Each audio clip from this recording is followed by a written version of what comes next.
All right, we're back. Okay, we are out of recess and continuing our conversation on communications regarding land use and development. Somebody was talking over here about it. Are you guys finished over there? No, last thing that we were discussing is sending direct communication, right? That we were talking about that. And he said potentially maybe even to, depending on the size of the development, potentially to all residents, Making right? it townwide. Right, because reasoning, traffic impacts, if you're seeing dump trucks come through town, delivery trucks, those larger scale impacts to the roadways, dust, things of that nature. So it could just be something that's sent out. One thing we could start with, maybe kind of a starter, is in each quarterly newsletter, because these aren't things that are going to happen in the next 30 days. These are things that we know some in advance and can project out. So in the quarterly newsletter, we can create a corner that just is always about community development or land use planning projects. And we can just keep it there, keep it consistent, keep it updated, and just start with that and see how that goes for notifying. I do think we can, if I can jump in. I think one of the things, I talked about this a little bit last week too, we need to make sure that, yes, inform our residents that this is happening, but more importantly, inform them as to what their rights are, right? And then making sure that they know that kind of what I don't know if that's an insert in the newsletter for this particular one coming up, but something, and then having that on a regular quarterly basis. But I think making sure that they're aware that they can come in. Talking over on the side, in our recess with our residents, they kind of said, well, we didn't know. We didn't know when or who we could come to. And it's, unfortunately, those things exist, but I think just making it, in the interest of clear and proper communication, making sure that everybody is aware of us doing all we can to say, these are your rights. This is what you can come to us for, and who to contact. I think having something a little bit more than just the newsletter, at least for this next one, would be important. Given the number of things that are on this list that I would argue touches every single resident in this town. So let's do a couple approaches to it. Let's absolutely include a write-up in the newsletter. I'll put in there what I think. I'll get with our legal team, make sure that, we're good to go. We've fully explained out all of our citizens' rights and what they're allowed to do, how they can best contact us, where they can find us, so forth and so on. Then we can also upload that information to the website under just the typical planning and zoning kind of home landing page of, we'll make it something catchy, know your rights as a resident, or, something like that, where it's a little bit more eye-catching. They know they can read that document, feel informed. And then in a little bit of a longer term project, I can also include this as maybe this is one of our mayor's message videos where Mayor and I are sitting down doing an interview, and it's an informational thing that we're putting out there in a totally different setting so that we can also refer back to that as this was a social media push and it's, just an interview style. What can I report? How do I go about this as well? I'm good with that. And one last thing, when we put it up on the website, we can also share it out via the app, and it can be, we probably won't overshare it just because the app is for, emergency or event purposes. But the first time we post it up on the website, we can flag it and include something in the app, and we'll link it to that contact us feature on the app and how they can go about reporting what they've learned they can report on through the app as well. Okay. Well, first, let me say thank you for taking on the comms plan, because we'll talk about that a little bit more. No, you're welcome. No, no. I mean, it was a tough road to hoe, but I think what Emily was talking about earlier and a checklist makes a lot of sense to kind of guide whoever is doing the communicating on an ad hoc basis, how to react and who to contact and what the triggers are. So I think that would be kind of helpful, having that kind of a checklist.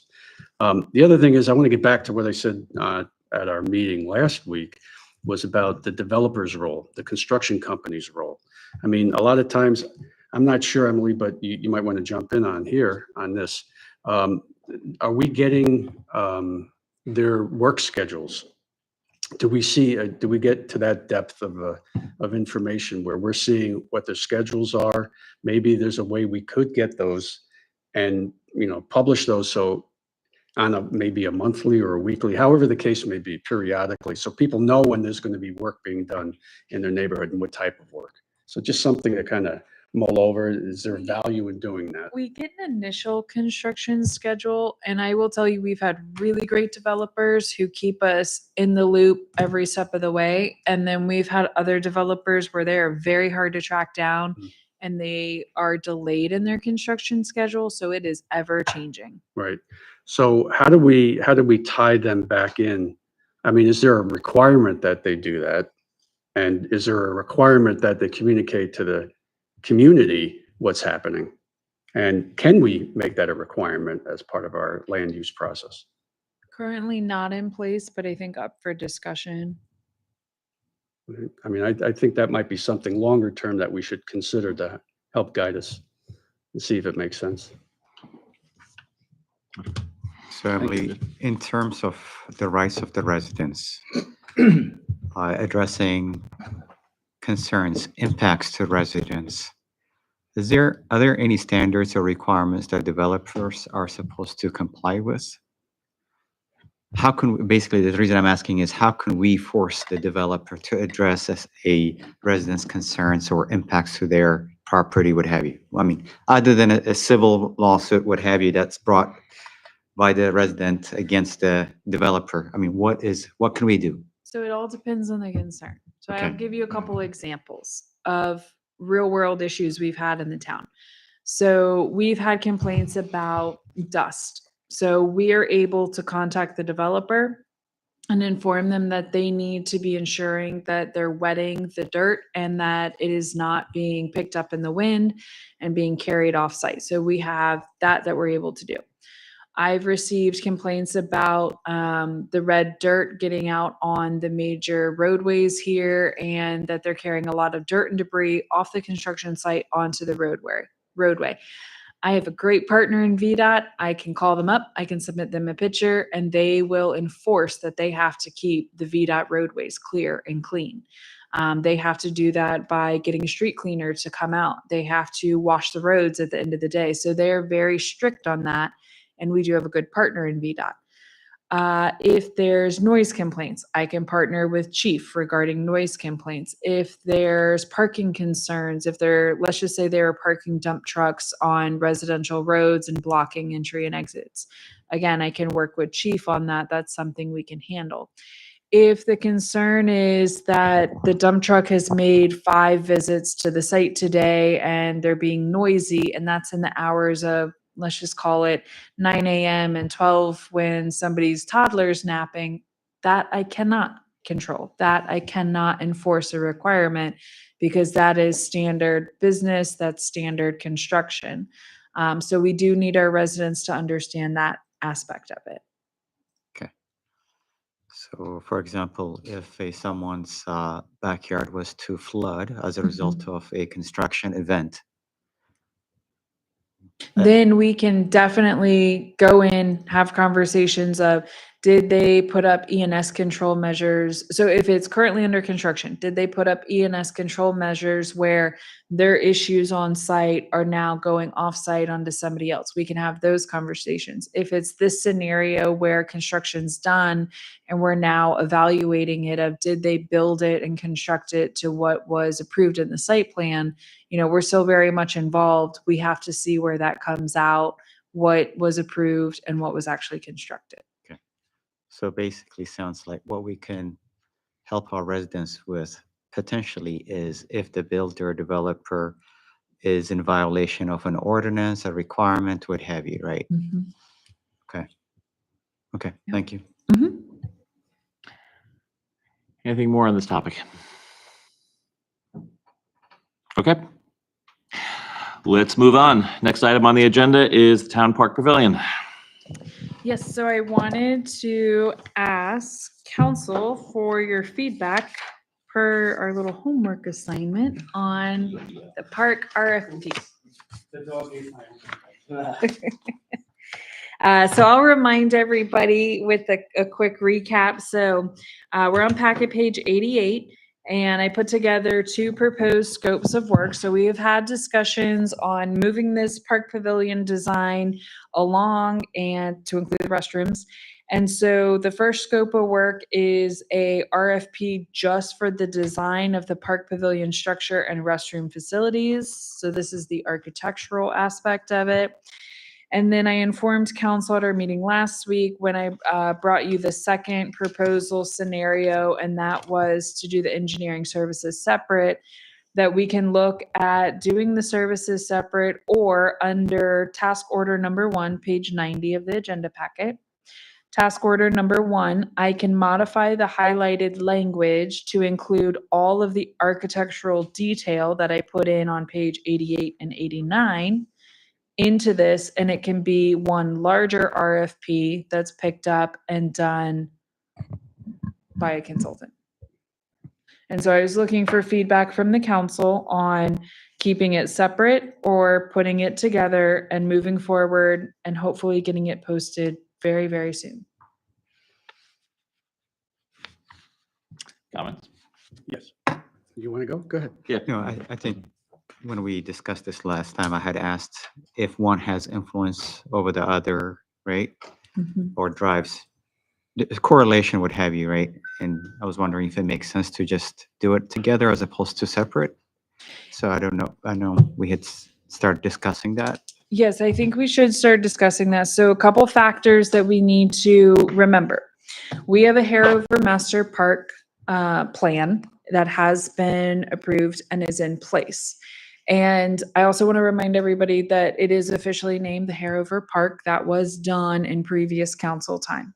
So we have a master plan and we need to collectively discuss, review it, and affirm it, whether it is modifying the master plan and removing some elements or going with what is there and affirming it. In that master plan, the building was to remain. So we at least need to modify that portion. From that point, we then need to do the appropriate surveys and look at the future needs of the complex. And then from there, we can start the design aspect of designing out the master plan that we've approved. So that is where you can work in all of the architectural design. That is where it would naturally fit in, is in that design phase of it. And then further down, once you get your design completed, then you're into the final engineering phases of it and the fine tuning of the architectural designs, the appropriate building plans of it, and then ultimately getting to the approval of those documents and the construction management. So that's kind of what I've laid out here in a bit more of a summary synopsis on page 90. Basically, yeah, I think that sounds correct. But my concern is if we don't look at it comprehensively, right? Do things comprehensively. If we do it like a piecemeal job, right, one at a time, I believe it might cause an issue, right? Something that down the road. That's what I'm thinking, right? I'm thinking that we should look at it comprehensively, do what, plan things out, and then work on what we need to work on in terms of the different elements, right? That's what I'm thinking. So, go ahead. Go for it, sir. Okay. Just a quick comment. I'm not really sure construction management fits in an RFP here. Wouldn't that be something that we would do once we determine what we're going to build and then go out to bid? And on the construction side, we would bring somebody on board to be our CM. Yeah, we can strike that portion of it. We don't have to leave that in. Right. Yeah, because that's just a thought. If we're going to review and affirm the adopted master plan, that sounds more like a planner type of a aspect, right? Not necessarily design engineering firm is going to be doing that unless they bring a sub in. A lot of them usually would have a team on board as Yeah. well, though, for that planning phase of Okay. it. So this is kind of like the parallel effort. They're going to be working on the design, and then we're also going to be reaffirming, which, I would hope, or what I was trying to pitch in this scenario is, so if you're looking at page 90, if you're looking at task order number 1, the right, very first task that this consultant would do is they would come into the town, we would host a charrette, they would act as a facilitator between the council and the citizens, and collectively you would reaffirm or affirm elements of the Harover master plan. That would be their first task. And then from there, they go on to the designing and the engineering. I'll have to think about that a little bit more. I mean, I get the concept of wanting to do that, so you're not reworking this, as I think Alexander was alluding to.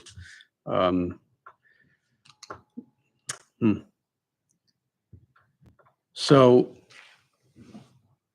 I mean, I guess they could begin, and by the way, did I miss it in here? But I don't see any of the different percentages on the like preliminary, or is that what you're saying? The preliminary engineering, so what level are we talking about on task order 1? Like roughly 15, 30%? Anything? Right, that would be more of the rough 20% of it in that phase, in Okay. the preliminary. And And then, those finer details, if council says to go with a single RFP, those finer details would be added into here. This is just kind of that overarching summary to decide if we're doing 1 or 2. I mean, I don't think we would disagree with wanting to get this moving forward as soon as possible, you know? Yes, definitely. I mean, I agree with that. And so you would be at 20%, and then it would be up to 100% on task order 2. Can I just talk about some elements in this, if I may? Because I was thinking about it. I mean, when I was reading on page 88, we're talking about offering an element of climate control for the public restrooms. That can be pretty large. I'm not sure what exactly we mean by that, like a fan or something, or some kind of HVAC or something of that nature. I mean, there's a So wide range there. This was the discussion we had a couple weeks ago, where there was a desire to have an element of climate control in the restroom facilities. Some felt that we needed air conditioning and heating. Some felt that we could do with a fan that's operational and the appropriate, let's just call it like vents on the structure, so that as air is rotating, air can also come out of the appropriate vents. So what I put in here is that they would come to us with different ideas Okay, so we have for, options. yes, Yeah. that's the goal, is that we have options, not necessarily that we're heating and cooling it Right. to a prime 72 in the summer and, 68 in the winter. Right, okay. Yeah, because I was a little concerned about the costs associated with that. Yeah. And we were going to do our own kind of investigative, once we figure out how we're moving forward, we would do our own investigative research of, let's go to some other parks, let's see what their restroom facilities have. Is it just the simple, fan? Is that adequate? Things of that nature. Absolutely. A little benchmarking. Yes. I was at James Long Park today. And, well, that's for another discussion, but, so if that's the case, we're talking about energy usage and all maintenance and what have you. So personally, I'd like to see us consider some type of alternative energy for the structure, if we could get that as an option. I'm thinking about maybe a solar alternative to help power what's there. And I don't know what the cost would be, but they could do a cost benefit for us, perhaps. Price it out for us. Price it out, get us an idea of what that might be. And the other thing that I'm not seeing in here that we might want to consider, that we sometimes forget about, are the operational and maintenance costs. You think about what are the design materials that they're going to be recommending for use, right? Or is that something the construction folks would do? I think that would be during the design engineering phase, to help us reduce our operating and maintenance costs. Would they add that into there while they're doing that kind of, I don't know, scheme or kind of evaluation, would they assess that at the same time? If we could put that in. I think they could do They should give us yeah, that during design. the certainly. design, they could Yeah. do They could some give us- takeoffs. You're requesting the materials during the design. Yeah. The build is when they spec out the price of what it's going to cost to use that material, right? So I think it might be helpful to get a better understanding of what those costs might be over the life cycle of the structure. Okay. Anybody have any thoughts on that? Like a porcelain sink is very easy to vandalize, so you don't want a porcelain sink, and Something durable, right? yeah. Easy to clean, easy to maintain. I think idea behind this is for them to provide us the options and to Yes. give us that, so that we can make an educated decision from that. So Joe, Isn't it? Joe, yes, I do agree with you in terms of moving forward with this. It's been a long time coming, right?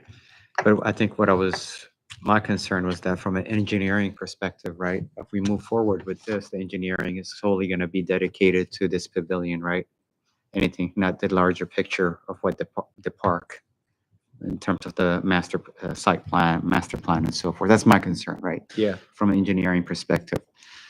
Again, I don't know if it's a valid concern, but It's You very know. valid because parking is a big issue, and if that's not included up front in the site plan with the development of the pavilion. So Emily? my thought, looking at the scope of work on page 90, is that it's the entirety. So we can't really design and plan a pavilion without knowing what the parking restraints are and the entry exit points. And if we're going to put a trail system in and have a pavilion and have a playground and have an open field, those are all competing things for the parking. And so I think the thought was, if you put it all together and you have that initial public charrette where you're reaffirming, okay, our community really wants all of these elements. Now we need to figure out how to design and plan for them and engineer them, that it's all happening together. So much like when a developer would come to us and say, I want to build X number of townhouses, they would very similarly be looking at what can the space hold, and then what are our constraints of our zoning ordinance. That's what I would want them to do here after we figure out this master plan. And on the master plan, I think most of you have seen it or are familiar with it. At initial thought, we're striking the building, and in place of the building, the pavilion's going there. So right now in the master plan, there's a building and a pavilion and a playground. But if you're striking out the building, you're moving the pavilion over, and then you already have an existing playground. Maybe that playground's modified, but you're, losing some of the area that we had planned for more formal gatherings. So that helps us with our parking. I think then it just becomes a discussion of, does the town still want to make plans for the amphitheater? And if so, to what degree? Is it a more informal amphitheater or is it a more formal one? Do you guys want to see the trails on site? And that was just a simple walking trail. And then again, back to a little bit of the materials discussion. Is it a mulch trail? Is it an asphalt trail? And then you have the playground, possibly relocating the one open playing field. So maybe it's not right up on the street. So it's those elements that you guys would be discussing. And you would hopefully have public input.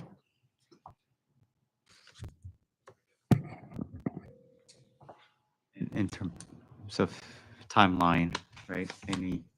How long do you think it's going to take to get the input from the public, at least that part?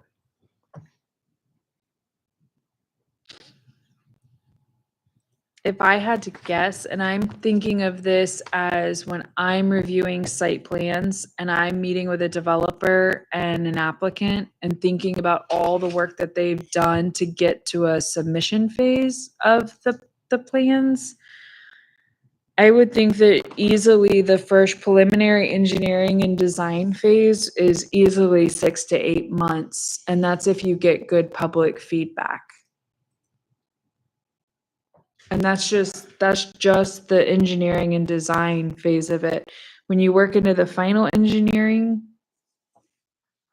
mean, you're probably still, again, looking at another 6 to 8 months, because they also have to do a lot of coordination with outside agencies when it comes to, like, the restrooms. We're gonna have to coordinate with Prince William Water for water hookup and sewer.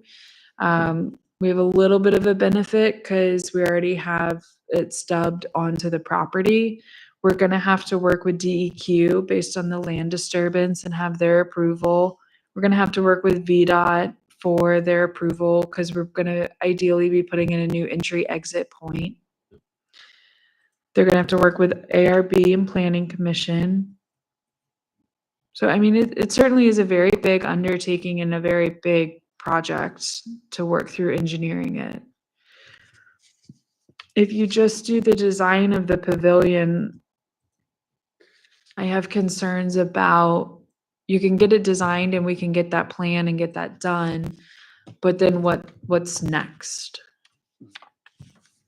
Right, so just to be clear, if I can. So we're talking about reaffirming the existing plan that we have in place that's up on the shelf somewhere. And we may approve or disapprove of certain elements of it. And then this contract, though, is going to focus, once we review and affirm that, this contract would focus just on the pavilion itself, though. No, I have on page 90. Yes, okay, all right, I'm just clarifying. Yep, nope, glad you are.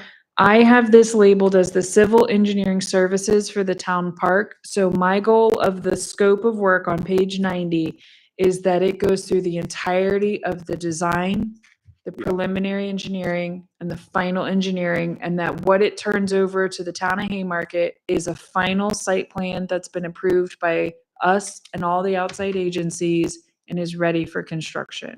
All right, I misunderstood. So, yeah, we have two options in front of us, right? And it's So either on option page- 1 or option 2. On page 88, She wants feedback on which is better for us to move forward with today. Correct. page 88, Correct. yes. On page 88, you'll find the scope of work that is set up to just be for the design of the pavilion only and the restrooms. And you've expressed your concerns on that. Yes, I have. And ideally, what I put the review and affirmation of the adopted Hariver master plan, I put that in this scope of work. Ideally, a consultant would assist in that conversation, assist in getting the public charrette to be fully facilitated and discussed, and they would help us in that process. But that can also be something we strike and we coordinate and do that ourselves. So just to be clear, though, at the end of this process on page 90, Yes. I'll page beat it to 90. death. Thank you. we're looking holistically, we're looking at the whole thing. I got that. Mhm. But are we planning on just going out to bid for the pavilion then? Or are we going to do the whole Megillah? I think that where I stand, I think the town needs to go all in and do the entirety, because if you build a pavilion, you Yep. don't have adequate parking and you Right, don't have an okay. adequate entry exit. That's a much bigger undertaking than we've talked about just with the pavilion. It So is. I can see the timeline being pushed out significantly and the cost being a lot more than we anticipate. So that's the thing. It's going to be delayed further, right? Rather than us doing the pavilion now, that means we're delaying it for at least 18 months. But we are Yeah, no, We're taking care of the. no, I get that. We're bigger taking issue. the proper steps to do the appropriate planning Right, and okay. engineering and ultimately building out what is going to be a very nice community park, and it won't be piecemealed together. Right.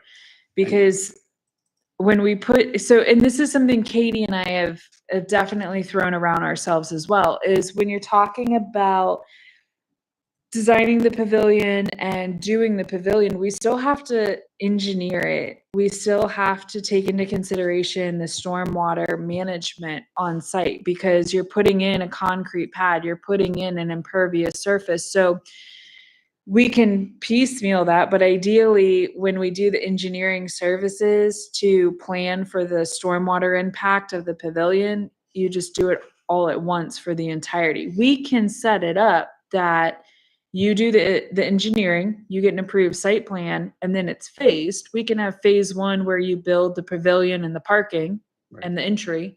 And then phase two can be the amphitheater, the trail system, the upgraded playground. That's So kinda you like- can phase that portion of it. It's kind of like this building, Right, yeah. right? If we do the site work, phase two would be the elevator. And they're gonna tell us that. Yes, we would, so Okay. we would write that in here. So, under task order 2, prepare phasing plans for construction so that the improvements can be constructed in phases as funding becomes available. So we have it in there that ideally they would be giving us the appropriate phases. So again, this is where Katie and I have gone back and forth that from an engineering standpoint, it's better to engineer it all up front. Right. And then they tell us, okay, under phase one, you're gonna need to build out your stormwater, your pavilion, and your parking. Then phase two, you have the next steps. Okay, that makes sense. I get that. All right. What I'm looking at are some of the other priorities that are on our list.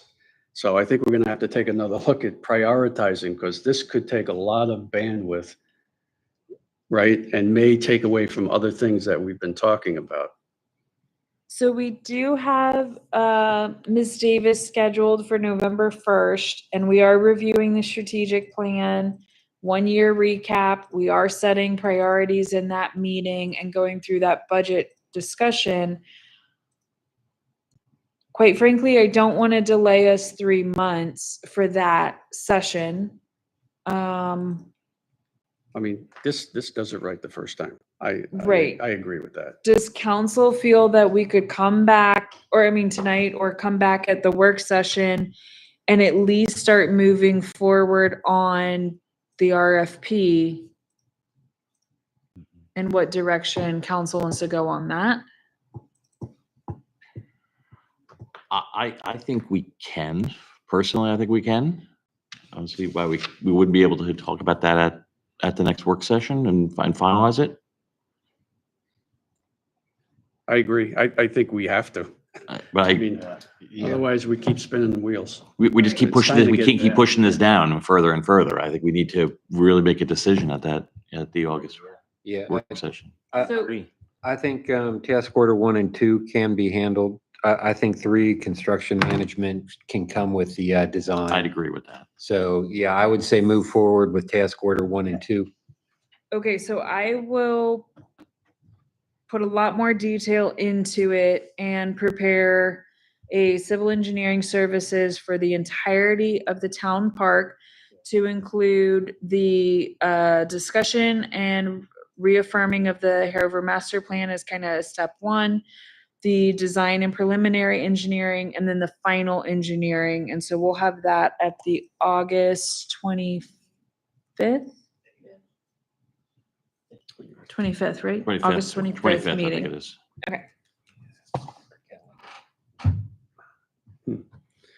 Okay. Okay? Took me a little while to get there. Sorry about that. No worries. Maybe I was just being stubborn in my own mind. But my concern is. No, they were good questions. That my and- concern though No, is yeah. a lot of the funding, I mean, we're gonna have to talk about funding and how that matches up. Well, yeah. Yeah, we're good until we're not. Well, So we and- need to better understand the funding mechanisms and how it relates to the other projects that are on our priority list. Absolutely, and I would, one Has to be discussed. funding note to add is please keep in mind that we did receive monetary contributions to Parks and Rec Right. for Yep. 443,000. So Eaten up and deserved. we will discuss with, will. finance liaisons. We do have a couple meetings before the work session, so that's something we can start discussing as well. So are we good on this one? And we Moving good? forward for that? I'm good on this. Yeah? If We are good. council's We're good good? on We're- this. I We're feel good. like we're good. We're good. We're moving on. Come on, Joe. Good deal. Come on, Joe. Good deal. I Why are they looking at me? can hopefully make this next one very short. Yep. Last item, outdoor events ordinance fee schedule. After further discussion with our town treasurer, we would like to keep the fee at what it is currently posted as 300. I have no objection to that. We're good? There's no objections. Sounds good. I shouldn't ask what the treasurer thinks. No, I'm not gonna. Can I ask- Roberta would like to expand on why we've come to this conclusion. Please It's- expand.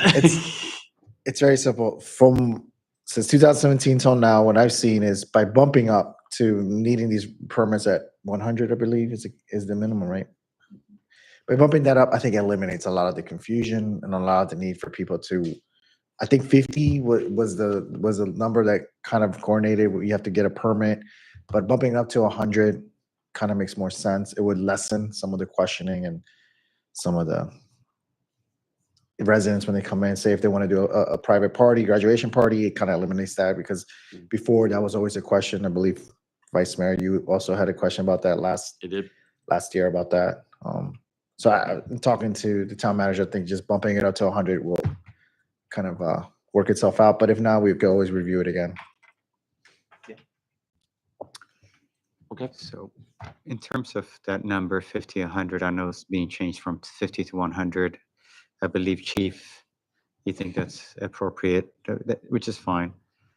And we talked about, I think, last week, some spaces could accommodate, it could be a problem, right? 50 could be a problem, but you said, or your officers, as is right now, you're good with dealing with 50 and so forth. The only concern I would have is the alcohol part, right? When alcohol is being consumed. At least I would like to think that you would want to be informed ahead of time, even if it's 50, not necessarily 100, so that you're prepared. You can tell me if I'm wrong, right or wrong. That's what I'm thinking. It's always better to be prepared, for sure. But how convoluted does that make it? You got everybody at Klein's birthday party, things like that. I mean, it's kind of one of those to be expected, so to speak. Okay. Any other council members? Any bump? Going from 50 to 100. Any concerns? Any issues? No. I don't have any No. concerns about it. Okay. I'm not sure it covers all of our costs, but I think that's fine. No. I'm talking about the number of attendees of an event. Oh, 50 to Only 100. 50 to 100 is what I was referring to. I'll trust their judgment. I'm trusting Chief on this one. I do appreciate it. All right. Got a whole town. All right, so are we pleased with the final draft and ready to authorize to proceed for public notice? That's my cheat sheet here. Which one? Ordinance. Aye. At the event? Because that's part of this, right? I mean, are we good to go to public notice? No objection. Vice Mayor? Yes. I've got a few items I need to adjust on the outdoor events ordinance. Minor touches. Okay. I'd like to have you all look at them before it's published, or I'll defer to the town manager, but there's a few things we need to adjust. Okay, so we can put this back onto the August work agenda once we get those revisions?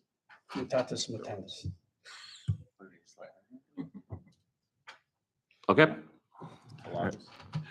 August 25th, we will review this again. Okay, I think we were adding one additional item to do another closed session. We need to go back into, You want to do council members? which is more appropriate? Should we do council member time or? Yeah. Let's do, yes, I'm Let's sorry. do council member. Yeah, let's just get it out of the way. Yeah. Got it. Yeah. Before we get to that, right, there are a couple things where we said, hey, let's wait until the next working session, what have you, right?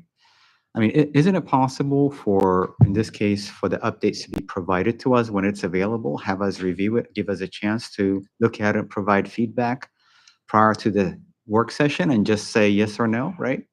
Why do we keep on, this is delaying things, right? Decisions and actions and so forth. So I don't know where your thoughts are. I mean, this is the second time. There was something else that we Yeah, I said, think it okay, should let's be- wait, right? We'll tackle it. Yeah. No, absolutely. So I mean, I can send the document out. I just need everybody to respond with Okay. comments or suggestions that you guys have. There was something else also. We said the same thing, right? I forget, what was it? Tonight? The RFP? Maybe the RFP or something. I don't know what we said. Oh, let's wait until the next The work RFP session. we talked about it with, but we said we're gonna now have it. The RFP I Be would written. want Okay. us to have in work Okay. session. I mean, of course, it's part of your agenda packet. You guys can review and provide comments and come ready that night with comments. But that one's a little bit bigger and hasn't fully been, vetted Okay. through the discussion. Whereas this one's been vetted, it's been in here a couple times. So if it's, a couple minor edits from our town attorney, you can send that out. Okay, all right. But just, you guys keep an eye out for it in your email and provide feedback when requested.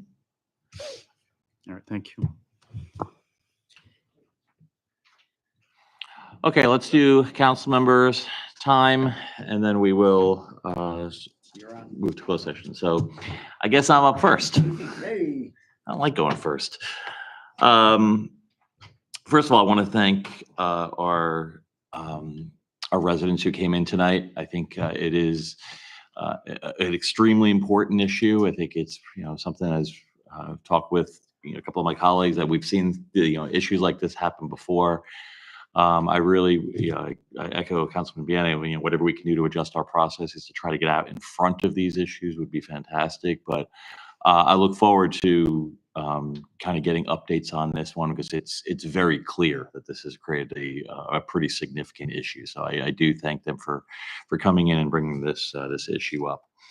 Also wanted to thank he left now, but thank our scout who came in from Scouting America, Troop 1882. Something that's near and dear to my heart, obviously, as a lot of you know, presumably working on his citizenship in the community merit badge. We're probably going to see a few more of these. It used to be that they requirements allowed them to actually watch a meeting that was recorded or go online. And Scouting America actually has now changed the requirement, forcing them to actually have to come in person. So we may be seeing some more scouts coming in like this moving forward. Finally, I just wanted to talk a little bit. Obviously, Supervisor Weir has passed away. I don't think I knew Bob as well as a lot of other people on the dais here. I did get to know him both as a neighbor in Green Hill Crossing. I went from thinking about Bob as he's that crazy guy down on the corner of St. Paul and Green Hill to thinking he's still that crazy guy. But now his passion is something that we should all aspire to. And I think, his commitment to the community. I know when I was starting to get involved personally, he was a great person to talk to.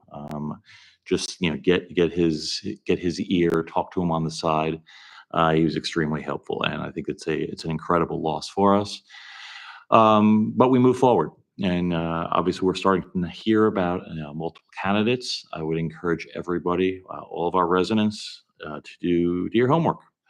Go out. There are several meet and greets. There are several forums coming up that I'm starting to see where you can learn a little bit more about the candidates. I would encourage all of us as residents to keep ourselves informed and to vote for the person that you think best represents our community as a whole. And to that end, I just wanted to call out something that I saw today on the Gainesville District Office page. The second annual Prince William County Office of Elections Open House is happening on Friday, August 15th, and Lee Avenue down in Manassas, where they're doing tours, and you can learn about the elections process and what we're doing to keep elections safe. This is obviously a nationwide type of an issues that we hear about constantly on the news. So I think this would be a great opportunity for any of our residents to go down and learn a little bit about what our elections team does at the county. So that's all from me. And now I got to bring up see who's next on the list. So let's go to Councilmember Larson. Okay, yeah, I don't have much to say. I would like to give our citizens who came in for citizens' time some feedback. I mean, this is a problem that's been in the town since I can remember, and with the town being going through the development, it's really hard to get a holistic picture of things that are downstream outside of our town as well. So I've always been a supporter to try and get Prince William County engaged and involved in this. And hopefully this will just be a lessons learned for us, maybe to move forward once we do our assessments to roll this into the Prince William County Stormwater Management Program. And of course, I'll need all the people on the dais to agree on that. But this just shows you a standard problem where we do have Prince William County inspecting these sites and the site plans, and we're still having the problems. So it's a bigger problem than just us, right?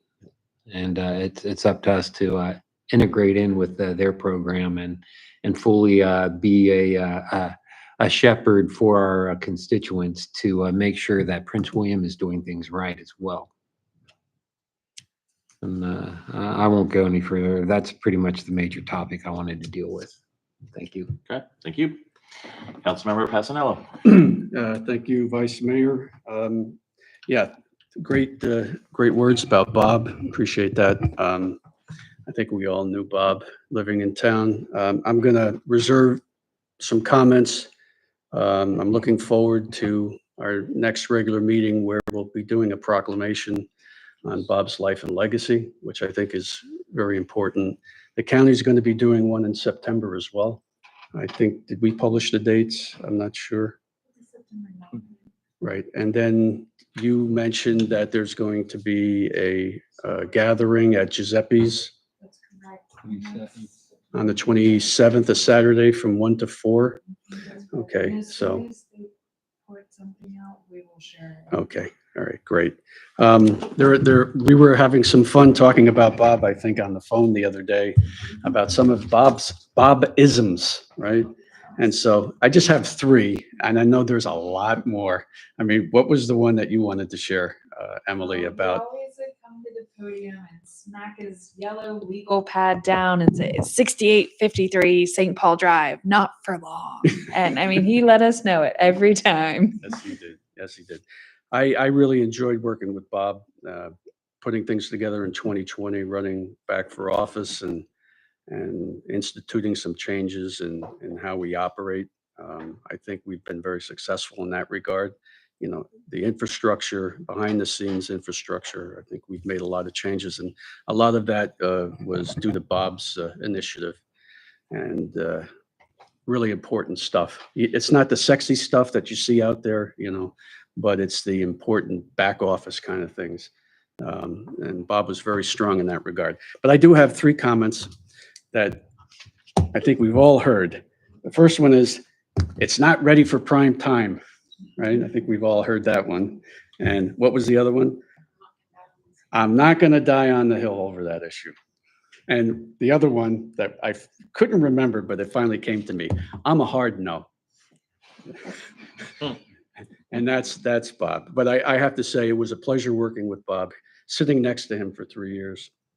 And he will be sorely missed, not only in the town of Haymarket, but at the county level, big time. And even at the state level, where he did a lot of legislative work. And I know in my case, there are a couple of bills that we passed because of Bob's help. One here in town that helped with planning commission stuff, and another bill on BZA need for legal counsel. So thank you, Bob. You'll not be forgotten. So that's what I wanted to say about Bob for now. To your point about the election, I believe the filing is this Wednesday for candidates. So if anybody's interested, you have to file, Justin, by Wednesday. So breaking news. But in all seriousness, there are going to be 2 firehouse primaries where they'll be selected. I think one is next Saturday on the Dem side, and the following on the Republican side, I think is the 17th, but we can reconfirm that. All right, so important. And what I would like to suggest to staff, like we've done in the past, we're going to have a general election essentially in November. And by the way, the supervisor's election will be November 4th. So it's going to be down ballot, right, for the governor, lieutenant governor, attorney general. And that'll be in our county or at least in Gainesville district for Bob's replacement. So would be a good idea perhaps maybe to invite some of the candidates in to speak again like they've done in the past. I think that would be very helpful. So that's all I have for now. Okay, thank you. Councilmember Bannon. Okay. I also don't have much to say other than to say that Bob will be greatly missed. It was a pleasure working with him. I didn't have a pleasure of working with him here, as a council member, but I did on the planning commission. And boy, what a very capable, knowledgeable guy, right? So he'll be greatly missed.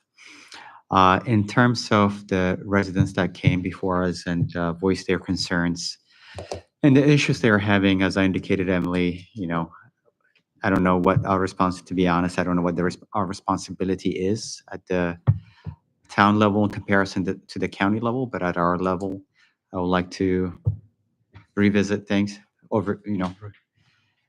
review things, trying to prevent things, similar things from happening in the future.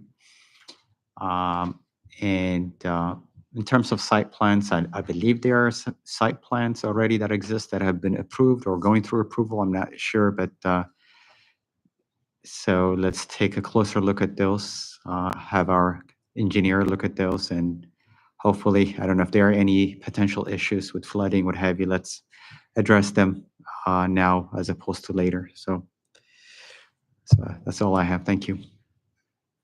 Okay, Councilmember Baker. All right. First one, so my respects for Bob. I didn't know him that well, got to kind of know him a little bit at the end here and learned some things and some wisdom from him. So he will be missed, and I know it's hard for, the county, the town, and just a lot of his friends. But yeah, a lot of respect for Bob and what he did for this town. And then just want to say for the rabbi coming out, the citizens that came out and voiced their concerns, and we heard what you had to say, and sounds like we'll get things done. And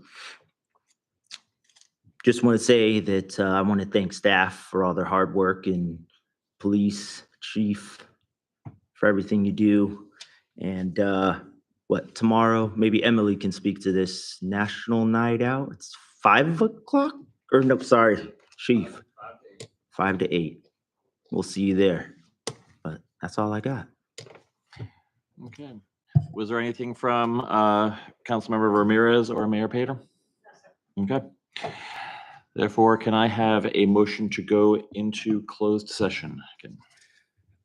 I move that the Haymarket Town Council go into closed session pursuant to Virginia Code Section 2.2-3711A8, consultation with legal counsel regarding a specific legal matter requiring the provision of legal advice by such counsel relating to a town lease agreement, contracts, and discussion on proffers. Second. All in favor? Aye. Aye. Opposed? Okay. Let's go to closed session.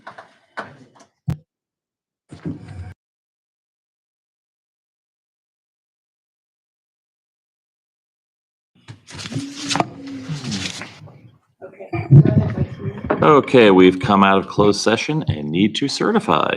Okay, Mr. Vice Mayor, I move that the Haymarket Town Council certify that in the closed session just concluded, nothing was discussed except the matter or matters, 1, specifically identified in the motion to convene in closed session, and 2, lawfully permitted to be discussed in the closed session under the provisions of the Virginia Freedom of Information Act as cited in that motion.